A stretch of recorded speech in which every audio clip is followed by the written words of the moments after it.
right, so it's Black Friday for me. For y'all, I think these videos are running like a week behind, so I don't even know when you're gonna see this. It's probably gonna be a week after Thanksgiving, but I hope everybody did have a good Thanksgiving. So we are trying to get back on this project. However, there's still a couple touches lingering to this garage makeover. Now, this thing turned out amazing. I'm happy with this garage, where this garage is at, and I almost don't want to even dirty this garage back up. But there's a couple pieces, such as this mini split. We still need to trim out around it, the trim that we talked about building to kind of seal it up, and then tape around it. If we start grinding on this Plymouth build right now, then the mini split is just gonna suck all the dust in around the perimeter that we don't want it to do. So, however, yesterday, well, Wednesday afternoon and then Thanksgiving morning, I did finish up my rack. So we had talked about putting a small rack here to take some of the weight off of this. But this rack turned out phenomenal. This is exactly what I was looking for. I built it basically just out of some flat stock and square stock, and then one of our spider reb gussets on the bottom, and that way it can hold the basics. So we're about to use these boards right here, but the biggest problem was the 8-foot stock. When, like I said, when you bring 8-foot stock into the garage, you didn't really have nowhere good to put it. It was either under the car or under the workbench, hanging out of the doorway, and it didn't work no way. So that is perfect. It's not for stock of everything I have. You know, all my other stuff can go out in the shed out back, but this thing is perfect for the couple pieces that we're working with. Built this piece, let's see here, Wednesday night for the light. So this time I built kind of like a rod that just hangs off. I literally just took round stock and then welded actually a nut to it. So that's literally a nut just welded to it that you put a sheetrock screw in the end of. And that just kind of makes for a hanging light. That way it's not hanging from the ceiling. Gives it a lot cleaner look. And then I also have it so that this is adjustable. So you can literally lower this light down if it's not working good for us. All right, we have a piece of artwork now. Our Harper is adding out here. I like it, Harper. You did a good job. So she is adding artwork to the garage now. So I told her that if they're gonna make the cut, they have to be complete. It says bear and her cub. I like both of them. Give me a high five. Good job. I love you. I love you. I like you. Why says bear and her cub? It just says bear and her cub.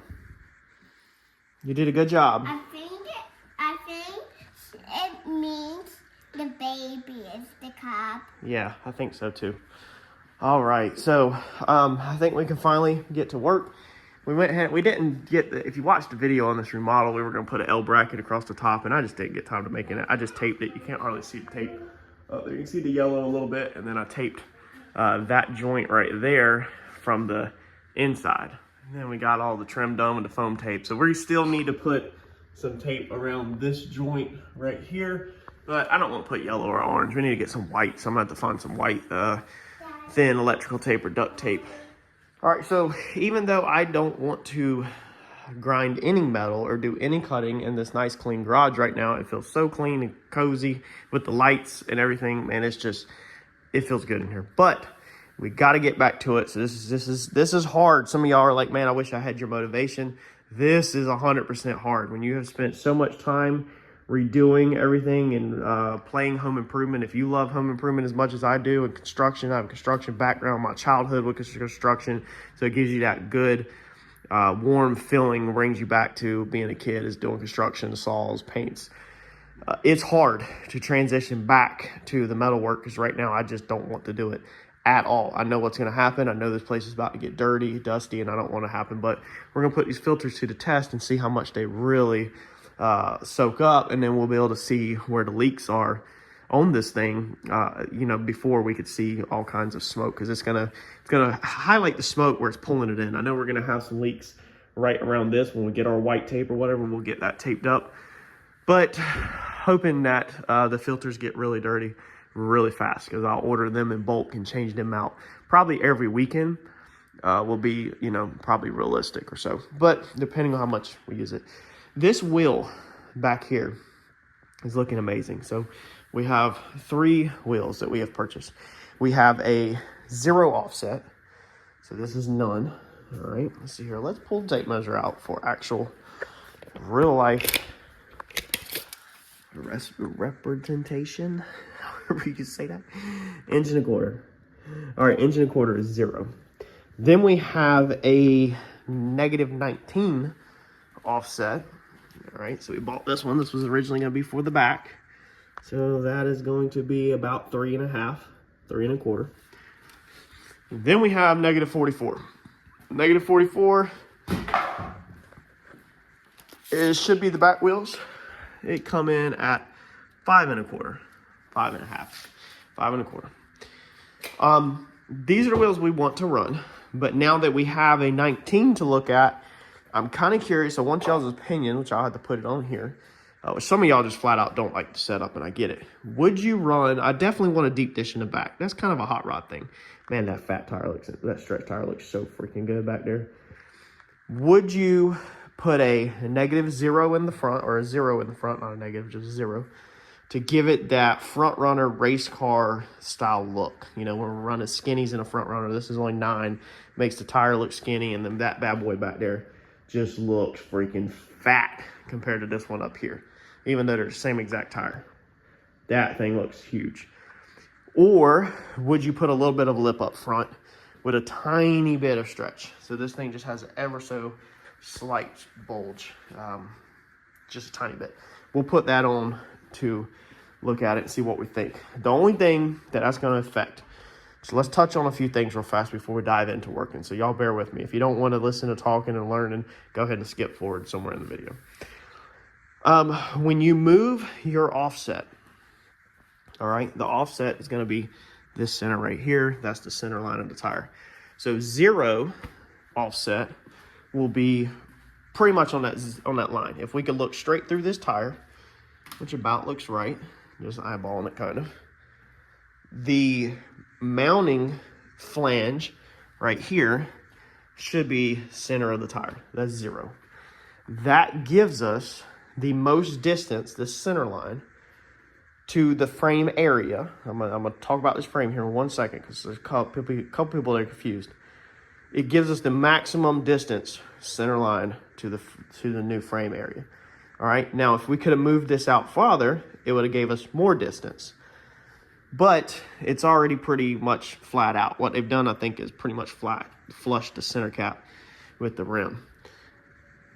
Now, if we go with a -19, then that mounting surface will be -19 this way. That's negative, that's positive towards the face. It will be -19 millimeters back. Meaning, if we come to our center line and we go -19 millimeters back, that shortens our distance of the control arm mounting points. Just noticed the Harper has hung this in the engine. So that shortens the mounting distance. -44, which is in the back, would be -44 millimeters off the center line, which was shortened even more. So the advantage to going 0 is that you gain yourself room for your control arms. This suspension, the front end, I don't think we've talked about this, is getting Chevy Silverado front end. 2009 to 2014. This whole front end is going to get that. You can get the spindles for cheap, upper control arms for cheap. You can get 2-inch drop spindles, drop control arms. You can get all this stuff for cheap, like really cheap off eBay. I think the spindles are like $100 and some for drop spindles, I think, or the control arms. It's cheap, and if you go with factory stuff, it's even cheaper. So Uncle Mike had dropped us off this. This was off his personal truck as just a rough reference point. 09 to 14 Silverado, GMC, Sierra, Tahoe, Yukon, Denali, Yukon XL, all that stuff is the exact same. They also make ones that you can mount airbags straight to. So we have 2 very solid mounting points here that we could bolt a plate to. So there's a lot of advantage to running this. However, the more we move this in, the more distance we don't have for this control arm. Now this is in bagged position. This control arm is too heavy to pick up one-handed. So let me use a board for reference. So let's reference this board just like this. So in bagged position, your control arms will be like this. You know, that's an extreme example. But that's bag positions, your control arms will be like this. As the car raises up, just like we talked about on the back of the car, if you look at that green center line, it's going to push the wheel out a little, all right? Which is fine, because then as it's lifting, you're gaining clearance in the curve of the upper fender. So our fenders on our car, the rear and the fronts, the front is out here in case you're new to the channel. There's the front. See how big of a curve that is? We can afford to, as the body goes up, we can afford for the tire to go out and follow this edge, follow the curvature of the front fender. We have to account for everything, including the hub, the spindle, the brakes, and all of that. As we stack that stuff on, the mounting point is going to move in. Now, I have went ahead and purchased the hubs. Dude, I think these were, again, like $100 off eBay for 2 hubs. This is amazing. Chevy 6-lug. Looks like it has the set screws to bolt the rotors on so they don't move around. I mean, just all kinds of advantages. ABS plugs, which we don't need ABS, but we may be able to use this, should be able to, possibly, as a speedometer reference. If not, they simply just unbolt. We could build a plug. I'm sure some aftermarket company probably makes them. Build a plug for them, and that's our rotor. So I got the cheapest hubs possible. We're going to build this on the cheapest stuff, and then if it develops problems, not going to be a ton of miles on this thing, but if it develops problems, then we'll upgrade slowly as we do it. We want to buy the cheaper stuff to make sure that everything's right first. And I honestly think that for the amount of miles this is going to get driven, that them cheap hubs will absolutely never go out. That's my opinion. Now, this front frame section, this has bothered a couple people in the comments. It gets cut off. I don't think that some people are fully listening to all the videos, and the people that are not listening is probably already exited out of this video, unfortunately. But we're going to come in here and we're going to saw this frame off right here. All right, this is not the frame. This front section is a chassis table. From the firewall back is the frame. We're utilizing, we went over this in early videos, and I think people didn't listen. We're utilizing the frame as a chassis table. So from firewall to here, this right here, not here, here is the frame. Here to firewall is the frame. Here back is the chassis table. That's why we've welded to it to support the rear end. This is the chassis table for alignment. It can't move. Firewall forward, we've aligned the motor. This is a chassis table. This is not the frame. This was just so that we can get everything together in one platform. Everything goes up equal. We have straight lines to work off of the bottom of the frame rails. We know where our ground is at, because when we first built this car, we sat these rails on the ground and we sat the cab on the ground, and then we connected to the cab to the rails. So the bottom of these front rails is the ground. So me having blocks here on the bottom of the rail and the tire on the top of the block, this is very close, within an inch or within a half an inch. And I have blocks right there in the center to line the bottom up. This actually, it should be perfect because there's blocks in the center. This is perfect to ground height. So this tire is at ground height when the frame is laid out. But this is not the frame. The frame we're going to be building, we will support the engine in a different way. It'll get cut here, and then the frame will come up. It will probably go way in and then do whatever it's going to do up front. So I just wanted to clear that up, that as we're working our way towards the front, keep in mind, if you're new here, that is not a frame. That is a chassis table at the moment. The front frame firewall forward has not been built yet. We do, however, need to get this fender temporarily hung back on here and check some clearances. There's a couple things that I did not think of that I goofed up on stretching this tire. We built everything back here off of this width right here, from here to here. When we stretched the tire, it went from this to this. It blew open. So we now are a little bit tighter in there. We still have clearance right where we're at, but that rim back there is definitely a little tighter, because before we were just working off of this corner And now we're back there. The good news is that the shape of this is still curved and the shape of the tire is still curved. So we definitely need to whack off this little tiny point right here and get this area curved when there's time.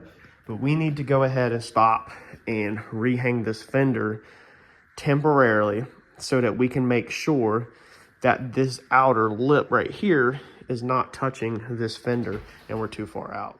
It is crazy how sick this car is turning out. I mean, I seen it in my head and I knew what I wanted to do. But when you start seeing it come to life, it's just crazy.